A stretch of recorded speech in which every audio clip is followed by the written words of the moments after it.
এক নম্বর আসতে পারলে আরো ভালো লাগবে। লক্ষ্য তো অবশ্যই অনেক উপরে যাওয়ার, আসলে শর্টকাটের কোনো কিছু নাই, লং ওয়ে যেতে হবে আর এর জন্য অনেক কষ্ট করতে হবে, সো ওইটাই চেষ্টা করছি। মিস ভাই, টেস্টে অলরাউন্ডার প্রথমবারের মতো আসলে সেকেন্ড পজিশনে আসলেন, এই ফিলিংটা আসলে কেমন দেশের হয়ে যখন বিশ্ব দরবারে প্রতিনিধিত্ব করতেছেন বাংলাদেশকে? অবশ্যই খুবই ভালো লাগার বিষয়। আর সত্যি কথা বলতে উম, এক নম্বর আসতে পারলে আরো ভালো লাগবে এক।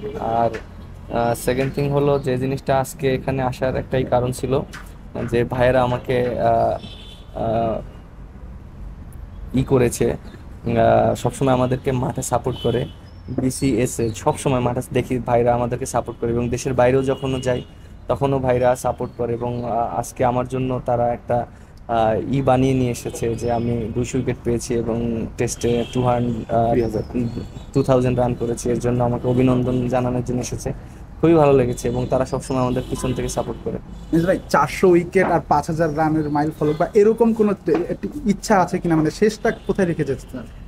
দেখেন, এটা তো আমার জাস্ট কেরিয়ার স্টার্ট হয়েছে এবং লক্ষ্য তো অবশ্যই অনেক উপরে যাওয়ার, বাট তারপরও এন্ড অফ দ্য ডে অনেক লং টাইম যেতে হবে, নিজের ফিট থাকতে হবে, ভালো খেলতে হবে, পারফরমেন্স করতে হবে।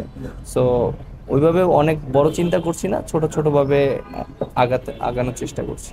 ভাইয়া, যেভাবে খেলছেন আসলে খুব শীঘ্রই হয়তো আমরা বাংলাদেশের টেস্ট বোলিং উইকেটের যদি কথা বলি, সব থেকে বেশি উইকেট টেকার হয়তো মেহেদী মিরাজের নামটাই থাকবে, সেই ফিলিংটা আসলে কেমন হবে? না, আলহামদুলিল্লাহ, এরকম মাইল ফলক তো অবশ্যই ভালো লাগবে।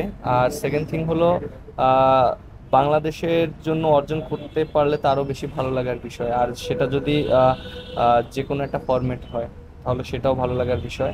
আর আসলে শর্টকাটের কোনো কিছু নাই, লং ওয়ে যেতে হবে আর এর জন্য অনেক কষ্ট করতে হবে, সো ওইটাই চেষ্টা করছি। লাস্ট প্রশ্ন আমার পক্ষ থেকে, শন টেইট আসতেছে বাংলাদেশের পেসারদের জন্য, এটা আসলে কতটা আশীর্বাদ? একজন লিজেন্ডারি অস্ট্রেলিয়ান কোচ আসতেছে বাংলাদেশের হয়ে কোচিং করাবেন না, আপনারা নিজেরাও আসলে কতটা এক্সাইটেড শন টেইটকে পাওয়ার? দেখেন, শন টেটের সাথে তো এর আগে আমি কাজ করেছিলাম। আমি যেবার বিপিএল এ ক্যাপ্টেন ছিলাম আপনার চিটাং এ, তখন শন টেট কিন্তু কোচ ছিল।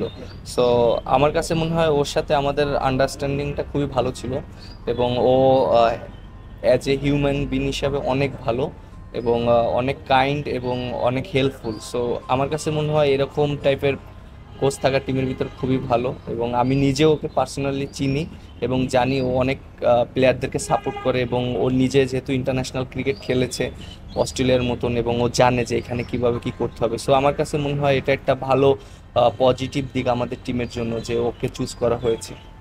থ্যাংক ইউ সো মাচ ভাই। Thank you so much. ভাই, থ্যাংক ইউ মেহেদী ভাই, বেস্ট অফ লাক ভাই।